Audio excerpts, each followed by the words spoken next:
You really need to be careful who you learn money from. If you click the wrong video, you might end up spending the next 30 years of your life hearing from financial experts who tell you the only way to get rich is to eat rice and beans and use a vacuum cleaner to find nickels in your couch every Sunday. And for the next 7 years, you got to collect that lint from your dryer, all so that you can make a beautiful baby blanket. I don't know about you, but that's not the kind of life I want to lead. I want to buy a round of drinks for my friends. I want to travel and stay at a nice hotel. And I want to be able to save and invest while I'm living my rich life. This bad money advice that is everywhere costs people thousands or millions of dollars today. And I'm frankly sick of it. I want to stop it. So in this video, I'm going to flag some of the bad money advice that you should be aware of. And yes, I'm going to name names and specific bad advice to look out for. I'll break this video down into 3 parts: the problems with the bad advice, how to spot it, and then who you can actually trust. So let's get right into it, starting with bad money advice that you should watch out for. Now, popular financial personality Dave Ramsey recently casually told people that they can safely withdraw 8% of their portfolio every year during retirement. Do you understand how absurd that is? No, you don't understand. I'm about to break it down for you. 8% means that you will run out of money before you die 60% of the time. This is well understood math. The 4% rule means you can safely withdraw 4% of your portfolio every year and you will not run out of money before 30 years. It's a generally very good rule. You can vary it at 3.8, 3.5, 4.2. But 8%? That's freaking insane. That's like me telling you, hey man, yeah, you could totally drive your Toyota Corolla 195 miles down the freeway. It's totally cool. No problem at all. What the hell? That's nuts if you understand the math. Now, how Dave can have a national platform and go out and tell retirees that they can take 8% of their portfolio out is mind-blowing. And of course, he got roasted on social media, as he should have. Now, I got to tell you, while I personally enjoyed Dave Ramsey being roasted over his awful advice on 8% withdrawals, we should also remember that this is total inside baseball. The average person does not know what a safe withdrawal rate is. Half of the people watching this video just stopped watching once I said retirement. You guys aren't even watching this. Is anyone here? No. Because the everyday person does not care about the technicalities of personal finance. They just want to know a few things. Am I going to have enough? Can I buy dinner out at Chili's? And also, why do I have a terrible palate for restaurants? Why the hell would I spend any money at Chili's? These are basic questions that everyday people want to know, not SWR. What's SWR? But here's my message. If you've been in the industry for decades and you're out there telling retirees that they can take 8% safe withdrawal rates, that's not just bad advice. That's dangerous. Now, another absurd piece of advice that Dave tells people is that you should keep your housing costs below 28% of gross income while at the same time paying for a 15-year mortgage. Now, that's pretty conservative advice. I don't mind being conservative with your money. The problem is that might have worked in 1975. It does not work now. Housing prices have exploded, primarily because of NIMBYs in every city in the country. Let me show you a chart of America's median household income versus median mortgage prices. Look at this. This chart shows you that housing is unaffordable. In fact, in every city in America, housing is unaffordable as defined by 28% of gross income over a 30-year mortgage. So for Dave to say you should pay that much over 15 years, not 30, is disheartening. It's also unrealistic.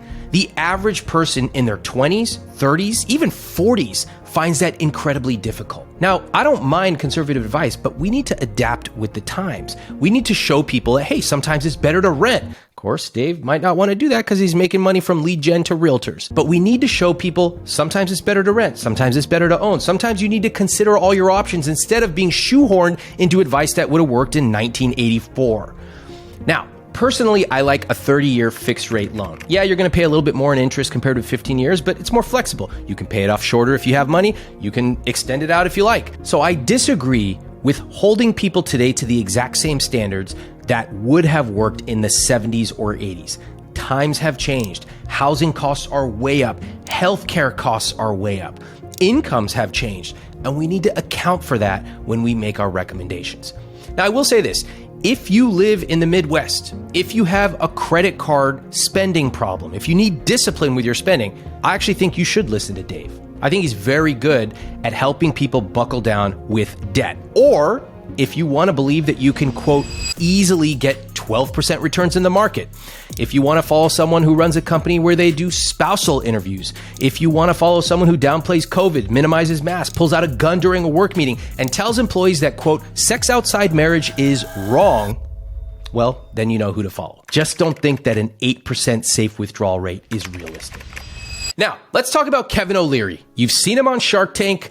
He gives a lot of advice to people in the press, talking about you shouldn't spend that much on weddings. Oh, I would never buy coffee outside. I'm a humble guy. What makes me mad is the totally absurd advice that Kevin gives in the press, specifically where he blames young people doing that old Gen Z, Gen Y thing of, oh my God, it's avocado toast. It's really all their fault. He will literally tell people not to buy coffee, not to spend anything on a wedding, and he's literally wearing $6,000 plus custom Tom Ford suits. Look it up in the press. You know, I have a simple rule. Maybe it's just me, little old me, but maybe we can all agree that you shouldn't take advice about cutting back on $3 expenses from a guy wearing $6,000 suits, period. By the way, his net worth is estimated to be over $400 million. You know, I used to think that you can make a lot of money and still be in touch with different people from different professions. And then I saw people like Kevin making the most outlandish claims on earth and then going like this, yeah, nailed it. What the f***, man? How are you going to tell the everyday person don't buy $3, $5 coffee and you literally have a silk cashmere suit on? In what universe am I living in? Oh, Kevin, by the way, mention to everybody that you were paid $15 million by FTX to be a spokesman for that failed crypto exchange. Oh, I notice you don't like to talk about that too much in the press anymore, huh? What happened to that, Kevin? Any ideas? I've been in business for 20 years, and I'll just tell you right up front, you never saw me promote a crypto scam. Why is that? You never saw me telling people, take the one joy you have in the morning, something that represents essentially no effect on your overall financial picture, and stop it. Why is that? Why is that? Maybe it's because I actually understand how human psychology works. Or maybe I just want to be intellectually honest and tell you, look, if you want to buy the coffee, get the coffee. That's not going to make a big difference. But make sure that you are investing in low-cost, long-term funds. Make sure that you have automatic savings and automatic investing set up. Make sure that you have a system so you can spend less than 1 hour a month on your personal finances, but also hit your rich life goals. Yes, you can live a rich life today and a richer life tomorrow, but you need to make sure that you're doing two things. Number one, know your numbers. Number two, master your money psychology. You do those things and you will live a very rich life. Kevin, what the f***, man? Stop this shit. Stop telling people they can't afford a coffee or a wedding and start focusing on the way that you actually made money, which you and I both know is not grinding your own coffee every morning. Nobody gets $400 million by doing that. Thank you very much. Moving on now to Robert Kiyosaki, who wrote the book Rich Dad, Poor Dad. Now, I want to say this. Chapter 1 of Rich Dad, Poor Dad is actually really good. It focuses on a different way to think about money. In other words, making your money work for you. And personally, that first chapter I think is pure magic. I would encourage you to read it. But after you finish reading that first chapter, immediately stop. Don't even look at the first word of chapter 2. Put your hand over it, close it, get in your car, drive to the library immediately. I was going to tell you to donate it, but I really don't want you to subject other people to it. I don't know what to do with this. I don't know what to do. Just don't read any more past that because it all turns into complete dog shit. I'm not kidding when I tell you that Robert Kiyosaki literally said that the best investment is cans of tuna fish. I'm not joking. He actually said that. According to Robert, you got to buy tuna because this is the end of the world. And remember, I invested all my money in tuna. And yeah, I have this small little problem of mercury poisoning. But besides that, I'm going to make a killing on this. Now, of course, I had to have a little fun with Robert. I tweeted him back. Sadly, he never replied. What I want to talk about is why do financial experts say these absurd things? And there's a few reasons. First off, pure shock value. They are addicted to the algorithm, so they start saying increasingly absurd things. Second, some of them start to be increasingly contrarian. Now, there's nothing wrong with being contrarian. You just need to be right. But once they taste the the feeling of being contrarian. Many people become addicted to it. And that's why you see them doing things that are just plainly wrong. And honestly, a lot of them get sucked into their own right-wing echo chamber and they start believing that because they made it, everyone should be able to make it to the same level they did.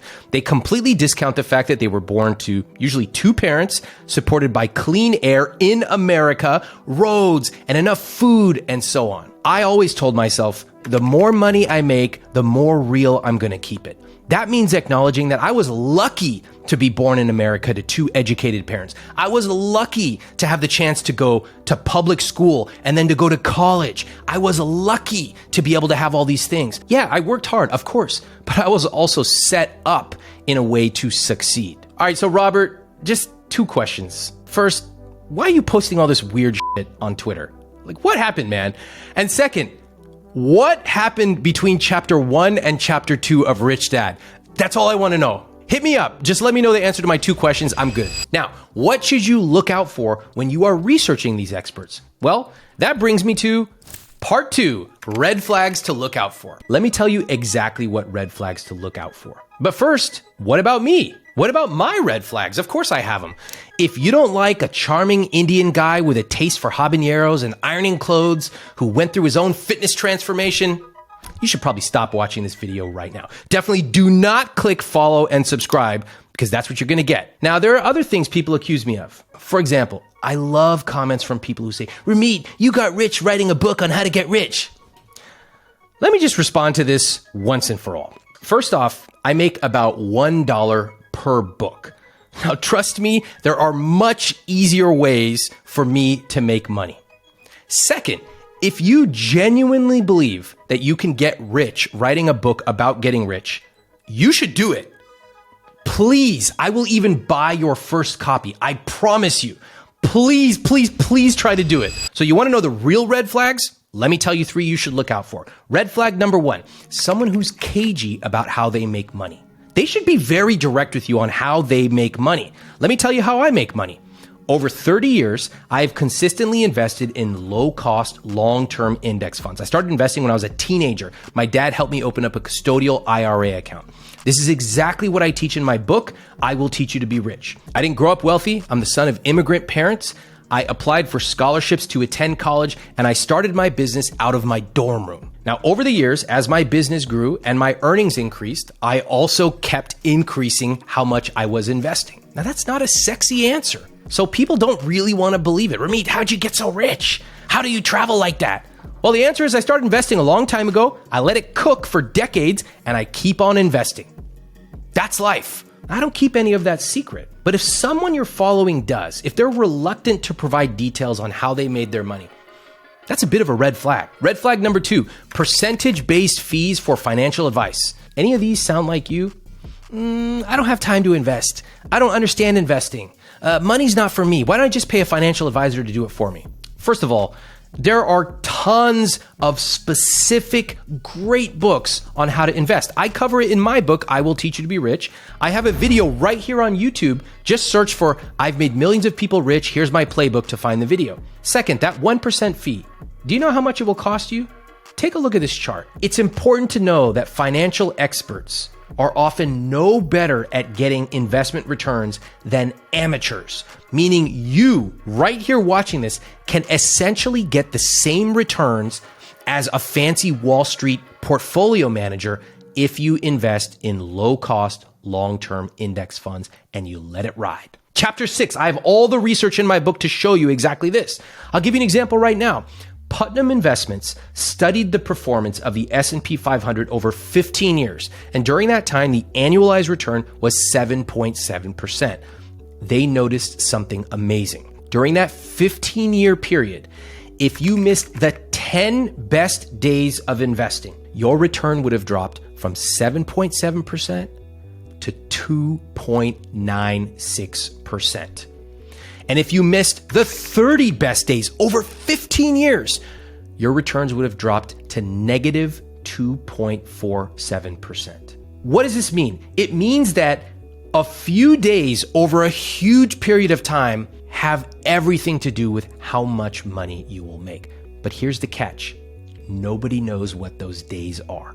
Nobody. Not me, not you, not anybody on Wall Street. Nobody knows.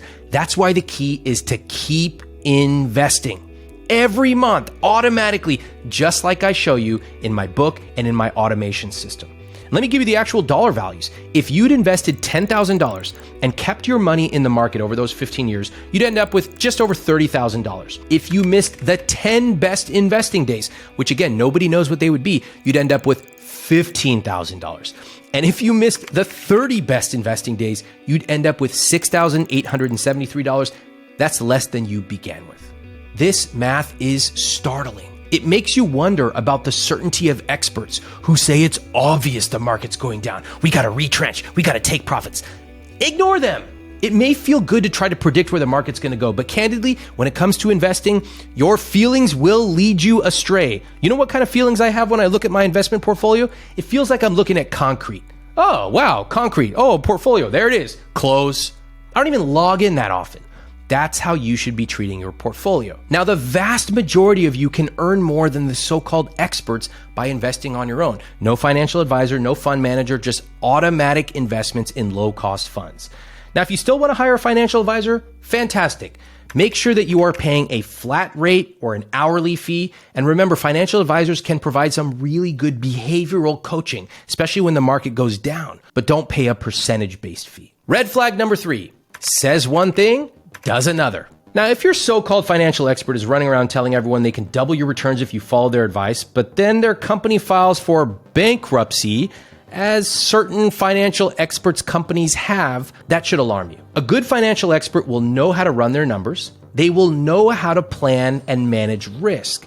And they might not always get it right. Nobody does. But there shouldn't be any huge flashing red lights going off. Now, again, remember, things happen, markets change. I don't mind that some businesses have tough times. I've had tough times in my business. But we don't want people promising unrealistic returns. Somebody out, I've seen these guys on TikTok, oh, do this thing. I only work 5 hours a week. I make $10 million. Not true. You're not going to do it. I could tell. I'm looking at these guys. I'm like, the nicest meal they ever had was Red Robin. These guys don't earn $10 million a year. I once had a guy DM me on Instagram and tell me he could give me financial coaching. Of course, I was like, okay, tell me what you got. He tells me he's running a business and it makes $10 million a month. Let me say that again, $10 million a month. That's over a $100 million business. Now, I was looking at his Instagram page because you know I had to roast this guy. He's sitting in a little backyard. You know, like those starter homes that have the little patch of grass for your dog, and like 1 or 2 of the slats are missing. And I'm sitting there looking at him going, nobody who makes $100 million a year has that fence. And I know that because that's the fence I grew up with. And we didn't have anywhere near $100 million. So little buddy who's telling me you make $10 million a month, you and I know you're You should have a healthy distrust of anyone who says they have all the answers. Google them. Look at their photos. Do they follow their own advice? Do they represent how you want to live your life? Are they always solo, taking pictures on a boat? Are they with their family or friends? When they talk about stuff, how do they talk? Are they respectful of people who have less money than them? Are they understanding that not everyone can start a successful business? Please, I'm begging you, take advice from people who understand what it's like to be you, not people who are going to shame you for wanting to buy coffee or tell you that the reason you're not a multimillionaire is that you buy avocado toast. Please do your research. It's a very important decision who you trust when it comes to your finances. And I do want you to know there are some good people giving good advice out there. In fact, that brings me to part 3, who you can trust. Now, if you're watching this, maybe you've read my book, you've seen my show on Netflix. I hope you are following some of my advice, applying it to your situation, which can get you real results. But I also want to recommend 3 other people I think are doing a great job in the financial world, because you shouldn't just follow one person, you should follow multiple people. One person I recommend you take a look at, Nick Majuli. You can find him on Twitter if you search for @DollarsAndData. Nick is a data scientist, and he shows people really surprising ways to look at money by running real numbers. You know, he recently asked this pretty provocative question. Imagine you meet someone who claims to be a financial expert. If you could only ask them one question to determine if they're legit, what question would you ask? I love his answer. How do you get rich without getting lucky? People don't want to hear about how to get rich from someone who had super rich parents. They want to know how they can do it with their background. So Nick Majuli, great guy and great advice. Another person I want to recommend to you is Katie Gaddy Tossan, aka Money with Katie. Now, I like her Instagram account and I love her on Twitter. She covers a lot of awesome financial issues, including cultural and gender issues with a totally fresh take. And I really enjoyed being a guest on her podcast, which I would encourage you to listen to. Finally, I also recommend Tiffany Aliche, aka The Budgetnista. You can find her on Instagram or Twitter if you search at The Budgetnista. Tiffany has written multiple finance books, including a financial education book for children. She has a blog, she co-hosts a podcast, and she's part of a Netflix documentary. I like what Tiffany's doing because she's getting more people of color to learn about money and take control of their financial future. I recently saw her at a Nashville event, and she was telling me what her business is like and how many people recognize her on the street. It totally blew my mind. So, if you have made it to the end of this video, you now know what kind of advice should trigger your red flags. You should know what to look out for, and also some people you can trust that have your best interests at heart. Make sure you click that subscribe button and check out this video popping up on screen right now to watch more.